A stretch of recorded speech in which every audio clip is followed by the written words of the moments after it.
Bien, son las 9:45. Nos acompaña nuestro primer invitado, en este caso el señor Edmundo del Águila, candidato a la segunda vicepresidencia por Acción Popular. Bienvenido.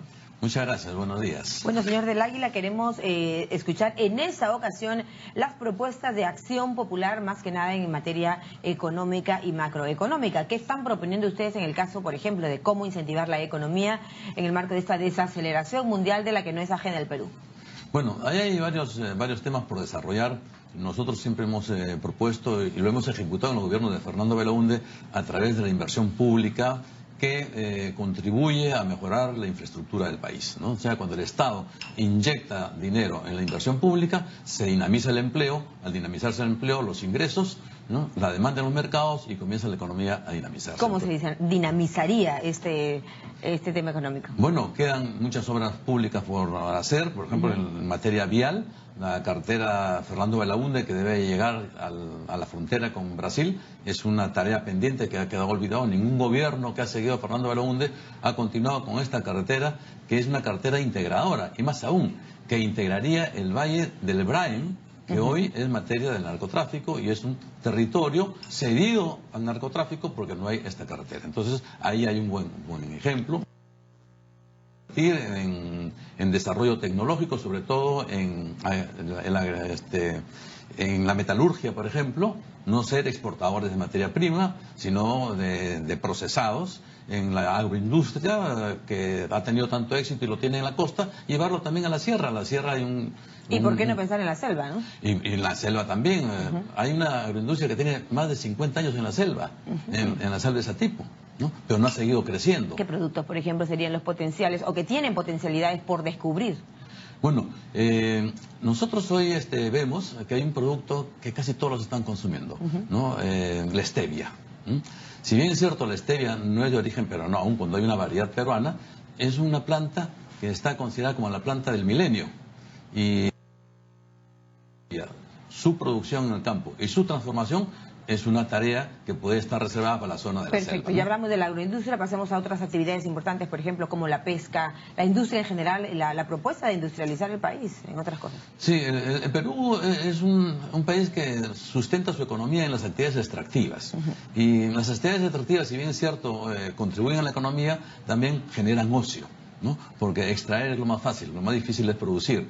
Pero si nosotros a esos materiales extractivos le damos un valor agregado, es decir, se invierte en la transformación y dejamos de ser exportadores de materia prima para convertirnos en exportadores de productos terminados o intermedios, entonces estamos contribuyendo a la dinamización de la economía. ¿O industrializados, como por ejemplo en la pesca?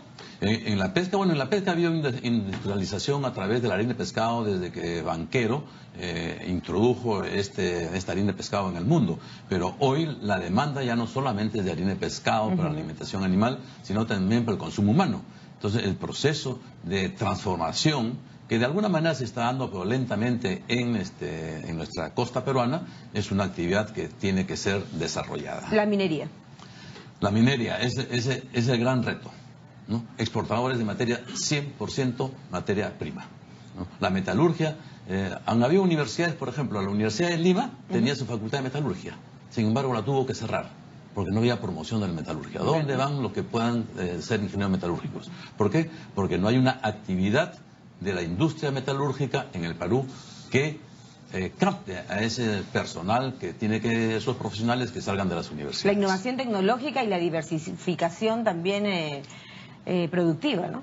Sí, la innovación tecnológica es un tema importante, algo se está haciendo, existen fondos en estos momentos de innovación tecnológica significativas, pero increíblemente muchas veces las empresas no saben por dónde orientar sus innovaciones.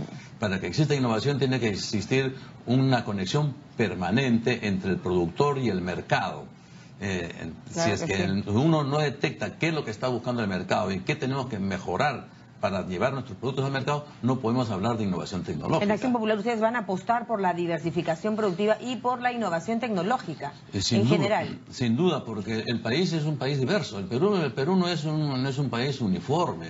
El Perú tiene diversidad en todo y su mayor diversidad es su diversidad productiva. Entonces, hacer planes y programas uniformes, lo único que conducen es a errores. Tenemos que hacer programas para cada sector. Tenemos el turismo, que es un sector que hay que explotarlo lo más que se pueda. como ya se dijo, la pesca, la minería, la agroindustria, la artesanía. El turismo, ¿no? Todavía no se ha presentado alguien que tenga la visión verdaderamente, cree usted, de impulsar el turismo con un país tan hermoso, vasto, diverso como el que tenemos. Harían eso ustedes. Pasemos a otros temas como, por ejemplo, el aspecto financiero. El aspecto financiero, el aspecto tributario, el IGB. ¿Cómo bien ven ese tema? Bueno, el IGB es un tema que se ha venido discutiendo sobre la necesidad de bajar al IGB. Nosotros creemos que es necesario bajar al IGB, es conveniente para de alguna manera en este momento. ¿Bajarlo en cuánto sería la propuesta? Bueno, nosotros pensamos que tiene que bajarse progresivamente, ¿no? Llegarse a bajar hasta 3 puntos, pero no de golpe, no año por año. ¿no? Año por año, 3 puntos. Llegaríamos al 15. A 15%. Arrancando desde... De 18%.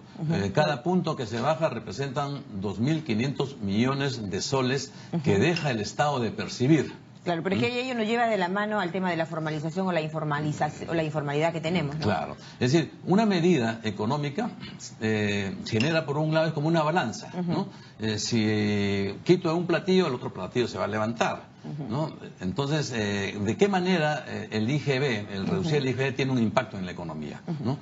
Permite que haya más plata, más dinero en el bolsillo de los ciudadanos, de los consumidores y también que las empresas tengan oportunidad de dinamizarse y de vender más a través de esta ¿Eso reducción. generaría algún, digamos, un problema fiscal? ¿Un forado o algo así? No, porque si se hace de manera progresiva como lo planteamos nosotros y no de una manera de shock como lo han planteado algunos otros candidatos, creo que estamos en una propuesta seria, consciente, en una propuesta que no pone en riesgo los ingresos del Estado, pero que sí estamos seguros va a tener un efecto positivo en la economía del país. Perfecto. ¿Las alianzas público-privadas dan buenos resultados? ¿Cómo piensa manejar un potencial gobierno de acción popular en el marco del shock de inversiones, por ejemplo, en materia de infraestructura, entre otros? Bueno, ya algo de eso existe, por ejemplo, las concesiones en estos momentos de mantenimiento de carreteras han dejado y están dando una buena experiencia. Ahora, lo importante es llevar eso a sitios donde no existen carreteras y hay que construirlas. Ahí sí hay que llevar también una asociación público-privada, donde sin duda yo creo que la parte pública tendrá que ser la de mayor aporte, porque el privado, lógicamente, necesita que su entorno tenga una dinámica para poder invertir. Ello empoderaría, en todo caso, al sector público versus el sector privado, que va a querer siempre manejar las reglas de juego, y eso en realidad va de la mano de las condiciones que pueda tener la población en sí de cada región. Sí, en los sitios en donde la empresa privada no encuentra las economías externas para invertir, las seguridades para invertir, el Estado tiene la necesidad de hacerlo. Y le voy a poner un ejemplo. En su primer gobierno, el presidente Belaúnde trajo la palma aceitera al Perú. Nosotros somos deficitarios en aceite hasta ahora, pero la empresa privada en la vida iba a invertir en la década de 60 en plantaciones de palma aceitera. ¿Quién lo hizo? El Estado. ¿Cuánto sembró? 6.000 hectáreas de palma aceitera. Puso una planta. Ese efecto demostrativo sirvió para que hoy una empresa grande tenga 20.000 hectáreas de palmera aceitera y tenga una planta de transformación. Entonces el Estado es un Estado promotor. El rol del Estado, yo creo que debe ser bien claro. Para nosotros es muy claro el rol del Estado. El Estado es un Estado promotor y un Estado árbitro. Pero no tendría que ser un Estado tan paternalista. No, de ninguna intervencionista, manera. De ninguna manera. El promover no significa ser paternalista ni populista. El promover significa abrir fronteras. Otro ejemplo es el de lo que fueron los hoteles de turistas. El Estado puso hoteles de turistas donde la empresa privada no ponía. No, porque el paternalismo, el populismo no nos lleva a ningún desarrollo en sí. Por ejemplo, el impulso a la pequeña y la mediana empresa. Hablábamos antes de la formalización de las empresas, de ampliar la masa tributaria, que es complicada. Los peruanos se quejan de que en el Perú es muy difícil hacer empresa. ¿Cuál es el impulso que ustedes plantean para las pymes, por ejemplo? Fíjese, las pymes son uno de los factores más importantes de la dinámica de la economía en el país, ¿no? Sin embargo, gran parte de las pymes, no todas las pymes, gran parte de las pymes están en el sector informal. Pero este sector informal de las pymes también jalona una parte informal de las empresas formales, que le venden a las pymes sin factura. Entonces, el Estado se perjudica no solamente porque las pymes no pagan sus impuestos. ¿Cómo actuaría ahí la SUNAT? Fiscalizando los stocks, ¿no? Si alguien vende algo sin factura, ¿no? Tiene que haber comprado. La mayor informalidad muchas veces está en la más grande. La formalización de las empresas caminaría ¿cómo? con ustedes? A través, primero, de establecer mecanismos de formalización que entreguen a los pequeños empresarios dos cosas fundamentales. Primero, la seguridad de que los impuestos que ellos van a generar van a una inversión social que va a tener repercusión en la población. Van a tener que tener las reglas muy claras sobre la mesa con el tema empresarial. Las reglas muy claras, ¿no? Así es. El tema de la estabilidad laboral y la flexibilidad laboral también, permítame. Bueno, el pleno empleo en el país no es el más significativo desde el punto de vista porcentual, ¿no? Por supuesto. El empleo informal es el que mayor espacio ocupa. Sin embargo, es importante tener ideas y propuestas bien claras. Nosotros en materia, por ejemplo, del ingreso mínimo, creemos que tiene que ser ajustado, ¿no? Y los cálculos que a nosotros nos llevan es a un nivel de 850, 900 soles el ingreso mínimo. Como límite. Como límite, como un tope, ¿no? Ajá. Para tener primero la posibilidad de que la gente pueda tener ingresos para satisfacer sus necesidades más inmediatas y lógicamente esto también va a dinamizar nuevamente el mercado. Subirían a través del entonces consumo. La remuneración mínima vital a 900 soles. A 900 soles. Perfecto. ¿No? Las condiciones y la flexibilidad laboral. Bueno, la estabilidad laboral es el resultado de un pacto entre dos partes, ¿no? Entre la empresa que quiere el servicio de un trabajador y el trabajador que presta su servicio contra un ingreso, ¿no es cierto? Pero eso es producto de un acuerdo de cumplimiento de leyes, ¿no? Yo creo que aquí lo fundamental es las mutuas consideraciones entre el empresario y el trabajador. Sí, pero ¿cómo queda aquí el Estado? Totalmente fuera de este panorama. El Estado es el árbitro. Okay. El Estado es el árbitro, el que vela no solamente por uno, vela por los dos, ¿no?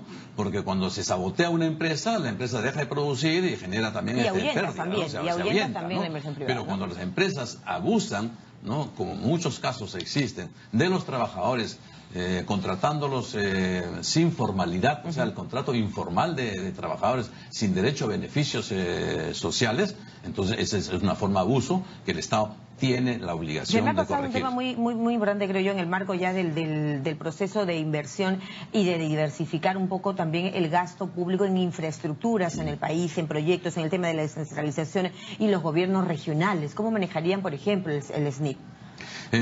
Fíjese, en este campo también se ha avanzado, ¿no? Hoy para presentar la ventanilla única, por ejemplo. Hoy para presentar un proyecto se necesita tener muy claras las inversiones. El problema que yo veo es que en el interior del país no existe una política continua de los gobiernos locales y de los gobiernos regionales para las inversiones. Cada alcalde que llega y cada presidente regional que llega hace sus obras en función a su visión, y tenemos obras que son realmente monumentos innecesarios, ¿no? Entonces, aquí la ley debe perfeccionarse en el sentido de darle continuidad a las obras. Inversión en los técnicos, por ejemplo, en inversión en la educación, en los técnicos en el Perú. En la capacitación del personal, pero sobre todo en las políticas de inversión, que sean políticas continuas, políticas de largo plazo.